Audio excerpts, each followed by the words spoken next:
শাবান মাসটার আগের মাসটা হলো রজব, যেটা সম্মানিত 4 মাসের একটা মর্যাদাপূর্ণ মাস। আবার শাবানের পরের মাসটা কোনটা? রমজান, সেটা হলো বছরের সবচাইতে সেরা মাস। তো নবীজি বলেছেন দুইটা মর্যাদাপূর্ণ মাসের মধ্যবর্তী শাবান মাসে মানুষ আমল ইবাদত না করে অবহেলা বেশিরভাগ মানুষ কাটায়। বেশিরভাগ মানুষ অপেক্ষা থাকে রোজা কবে আসবে, তখন কোরআন তেলাওয়াত শুরু করব। রমজান কবে চাঁদ দেখা যাবে রমজানের, তখন নামাজ ধরবো। রমজান কবে শুরু হবে, তখন থেকে আমি তারাবি পড়া ধরবো, ভালো কাজ করা ধরবো। শাবান মাসে মানুষ রমজানের ক্ষণ গণনা, দিন গণনা করতে থাকে, অবসর থাকে, অলসতা করে, অবহেলা করে। নবীজি বলেছেন মানুষ যেহেতু অবহেলা করে, এই জন্য এই সময়টাতে আমি বেশি বেশি নফল রোজা রাখি। কারণ যেই সময়টাতে মানুষ অবহেলা করে ওই সময় ইবাদতের আলাদা গুরুত্ব তৈরি হয়। ভোর রাতের সময় সবাই ঘুমায় থাকে, এই জন্য তখন তাহাজ্জুদ পড়লে সওয়াব বেশি। তাহলে এই যে শাবান মাসে নবীজি বেশি বেশি রোজা রাখতেন কেন? কারণ অবহেলিত মানুষ কেউ এটা করে না, এই জন্য তিনি বিশেষভাবে এই মাসে নফল রোজা রাখতেন। এই জন্য তার অনুসরণে আমরাও রাখবো। দ্বিতীয় কারণ তিনি বলেছেন কেন তিনি এই মাসে বেশি রোজা রাখেন, ওই যে ওসামা ইবনে যায়েদ রাদিয়াল্লাহু আনহুকে দুইটা কারণ বলেছেন। এর মধ্যে একটা হলো শাবান মাসটাতে মানুষ অবহেলিতা করে, আমল ইবাদত একটু কম করে, কারণ রমজান আসবে আসবে বলে অপেক্ষা করে। সেজন্য তিনি এই মাসে বেশি বেশি আমল করেন, কারণ অবহেলার টাইমের আমলের গুরুত্ব একটু বেশি। দ্বিতীয় কারণ হলো তিনি বলেছেন শাবান মাসে বান্দার আমলনামা আল্লাহর কাছে উপস্থাপন করা হয়। ফেরেশতারা রিপোর্ট জমা দেয়। ফাউহিব্বু আন ইউরফা আমালি ওয়া আনা সাইম, নবীজি বলেছেন আমি চাই আমার আমলনামা যখন ফেরেশতাদের কাছে পেশ করা হবে তখন আমি যেন রোজাদার থাকি। কারণ আপনি কোথাও চাকরি করেন, সিরিয়াস ডিউটি করেন, একবারও আপনার বস আসে না, একটু মোবাইলটা মাত্র হাতে নিছেন ফেসবুকটা টিপার জন্য, আর তাকায় দেখেন পিছের দিকে বস এসে দাঁড়ায়। মেজাজটা কেমন লাগবে বলেন? খারাপ লাগবে না?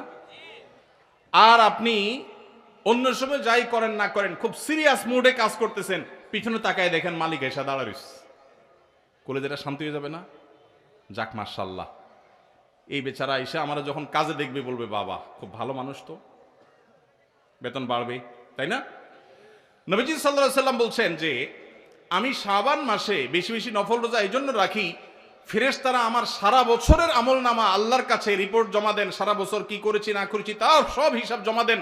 আল্লাহ যখন আমার হিসাবের প্রতি মনোনিবেশ করেন, ওই অবস্থায় যদি আল্লাহ সুবহানাহু ওয়া তাআলা তিনি দেখতে পান যে তার বান্দা আমি রোজা আছি, তাহলে আল্লাহ একটু অনুগ্রহ করবেন। এই জন্য আমি এই মাসে রোজা রাখি। তাহলে নবীজি সাল্লাল্লাহু আলাইহি সাল্লাম শাবান মাসে রোজা দুইটা কারণ পাওয়া গেল। এক তো হলো গাফলতির সময় সেজন্য তিনি রোজা রাখতেন, দ্বিতীয়ত হলো এই মাসে বান্দার আমলনামা পেশ হয় সেজন্য তিনি রোজা রাখতেন। এই দুই কারণ আমাদের বেলায়ও আছে না নাই? তাহলে আমাদের রোজা রাখা উচিত না উচিত না? চেষ্টা করবো তো ইনশাআল্লাহ। ভাইরা আমার, একটা প্রশ্ন আপনাদের মনে হইতে পারে, সেটা হলো আমরা তো শুনছি মানুষের আমলনামা সকালে বিকালে আল্লাহর কাছে জমা হয়, ফেরেশতারা জমা করে, আবার এখন শুনলাম শাবান মাসে জমা হয়, তাহলে দুই রকম হলো যে? এর উত্তর হলো আল্লাহ রাব্বুল আলামিনের কাছে আল্লাহর ফেরেশতারা মানুষের আমলনামাকে 3 ধাপে, 3 স্তরে, 3টা লেয়ারে, 3টা সময়ে আলাদা আলাদা ভাবে উপস্থাপন করে। একটা হলো প্রাত্যহিক রিপোর্ট, প্রাত্যহিক আমলনামা, ডেইলি, প্রতিদিনের আমলনামা সকাল এবং সন্ধ্যায়। সারা রাত আপনি কি করেছেন, ওয়াজ শুনেছেন না গান শুনেছেন, ভালো কাজ করেছেন না মন্দ কাজ করেছেন, সারা রাতে কি করেছেন, প্রত্যেকটা মানুষের হিসাব আল্লাহ রাব্বুল আলামিনের কাছে প্রত্যেকটা ভোরে ওই রাতের ডিউটি থাকা ফেরেশতারা জমা দেন। আবার সারাদিন আমরা যা করি না করি সন্ধ্যায় সারাদিনের ডিউটিতে রত ফেরেশতারা আল্লাহর কাছে জমা দেন। তাহলে বান্দার আমলনামা, বান্দার রিপোর্ট জমা দেওয়া হয় একটা হলো প্রাত্যহিক, প্রতিদিন। সেটা কখন? সকাল এবং সন্ধ্যা।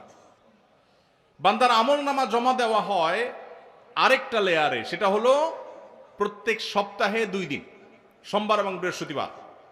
নবীজি সাল্লাল্লাহু আলাইহি ওয়াসাল্লাম যেন সোমবার বৃহস্পতিবার রোজা রাখতেন, কারণ সোমবার এবং বৃহস্পতিবার বান্দার আমলনামা ফেরেশতারা আল্লাহর কাছে পেশ করেন। তাহলে একটা হলো ডেইলি আমলনামা পেশ, সেটা সকাল সন্ধ্যা। একটা হলো সাপ্তাহিক আমলনামা পেশ, সেটা হলো সোম বৃহস্পতি। আর একটা হলো বার্ষিক রিপোর্ট পেশ, সেটা কখন? শাবান মাস। বিভিন্ন অফিসে যারা চাকরি করেন মাসের হিসাব দেওয়া লাগে একরকম, ডেইলির হিসাব দেওয়া লাগে আরেক রকম, বার্ষিক রিপোর্ট দেওয়া লাগে আরেক রকম, আছে না নাই?